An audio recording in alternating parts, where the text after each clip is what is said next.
with good health, long life, happiness.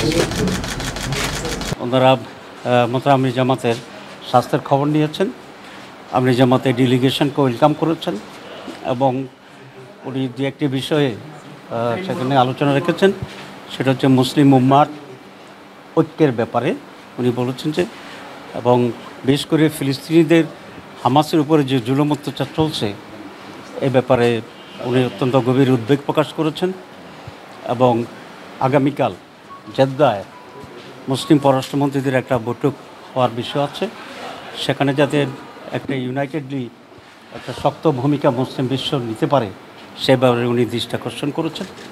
পাকিস্তানের সফররত উপরাষ্ট্রমন্ত্রীও ইসরায়েলের ব্যাপারে ওনাদের কনসার্ন পেশ করেছেন এবং বলেছেন মুসলিম উম্মা আর এটা সম্মিলিত দায়িত্ব এবং পরে সকলে তারা ভূমিকা পালন করে। আপনি জামাত আরেকটি বলেছেন যে আজকে মুসলিম উম্মার জন্য একটি লিডারশিপটা খুব প্রয়োজন এবং এটা কম্বাইন্ডলি যেন এরকম একটা লিডারশিপ তৈরি হতে পারে সে ব্যাপারে উনি দৃষ্টি আকর্ষণ করেছেন। বাংলাদেশ এবং পাকিস্তান দুটি ভাতৃপ্রতিম দেশ,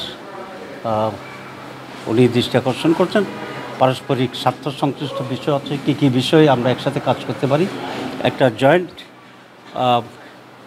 একটা বডি তৈরি হয়ে পসিবিলিটিসগুলো ইনভেস্টমেন্টের ক্ষেত্রগুলো ফাইন্ড আউট করতে পারে এবং সেভাবে আমরা এগিয়ে যেতে পারি। 5 আগস্টের আগে পরে নিয়ে আমাদের সাথে তেমন কোনো কথা হয়নি, তখন একটা ব্যারিয়ার ছিল, এটা আমরা সকলে জানি।